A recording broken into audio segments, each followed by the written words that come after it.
The sun was setting over the countryside as millionaire businessman Mark Donovan steered his sleek, black luxury car down the long, winding roads of rural Virginia.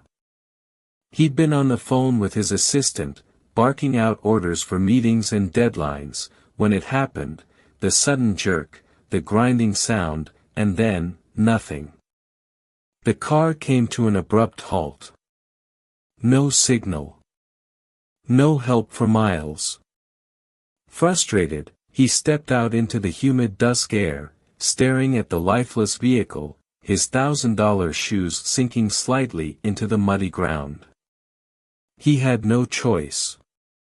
In the distance, a flicker of light from a farmhouse pierced the growing darkness. Mark sighed, adjusted his suit jacket, and started walking toward it. A sense of irritation settled in, but as he approached the worn-out house, he felt a strange pull. What was this place, and why did it feel like he was meant to be here?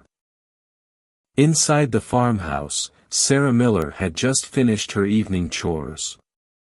She was a farmer, strong, resourceful, and entirely self-reliant. After her parents passed away, she had been left with the land, and though it had seen better days, it was hers. The farmhouse was old, with creaky floors and faded wallpaper, but it had a certain charm, a sense of history. And it was her sanctuary, far away from the world of materialism and greed that she had always despised.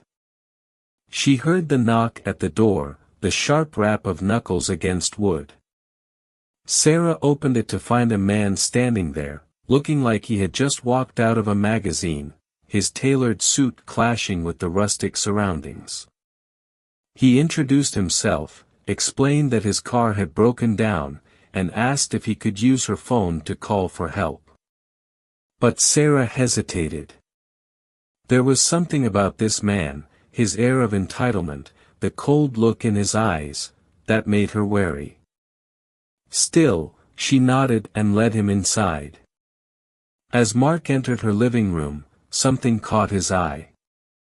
It wasn't the furniture, the faded curtains, or the worn-out rug, it was the photographs.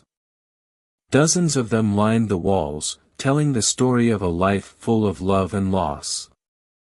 Pictures of a young girl playing with her parents, a family around the dinner table, and finally, the image of a woman in a wheelchair, smiling despite the obvious hardship.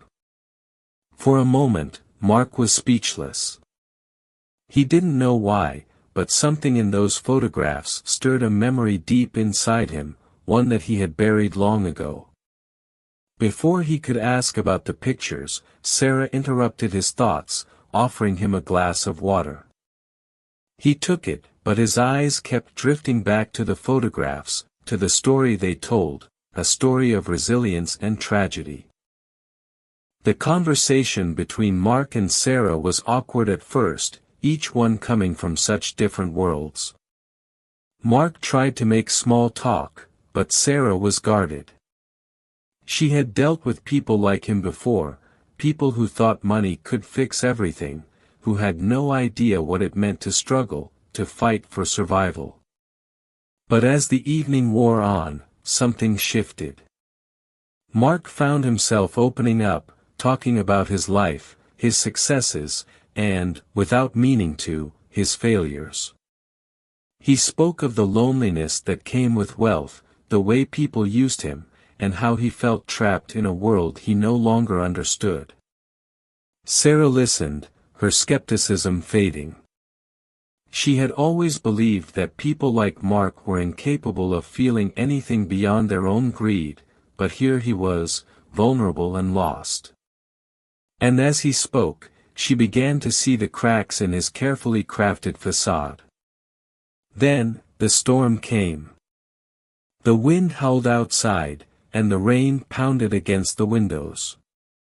The phone lines went down, and Mark was stuck, no way to call for help, no way to leave.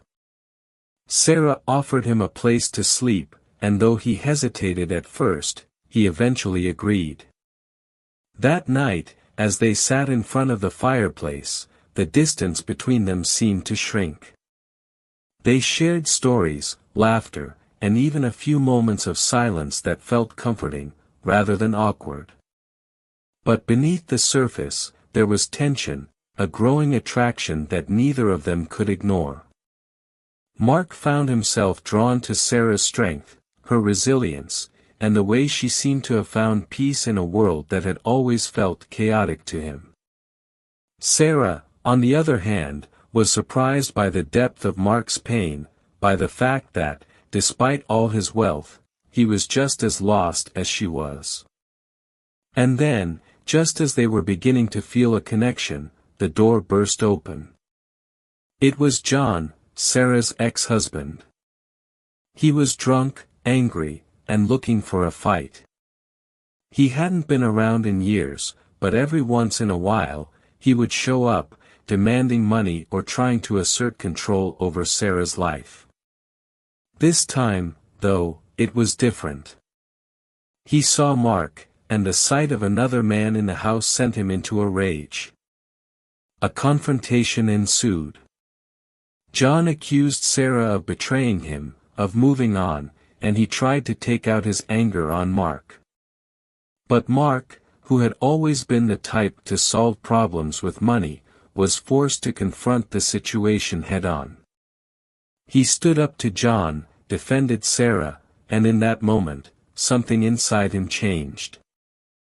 The fight escalated, with John becoming more violent, and it was clear that things were about to spiral out of control. But then Sarah stepped in. She had always been the one to calm things down, to find a way to resolve conflicts without resorting to violence. She spoke to John, reminded him of who he used to be, of the man she had once loved. And for a moment, it worked. John backed down, his rage giving way to sorrow. But it wasn't enough. John left, but not before making it clear that he would be back. Sarah was shaken, but Mark was furious. He couldn't understand why she would let John walk away, why she wouldn't press charges or do something to protect herself. But Sarah explained that it wasn't that simple, that there were things in life that couldn't be solved with money or power. It was a lesson that Mark had never learned, and it hit him hard. The next morning, the storm had passed, and Mark's car was towed to a nearby shop. But before he left, something unexpected happened. Mark, who had always prided himself on being self-sufficient, asked Sarah for help.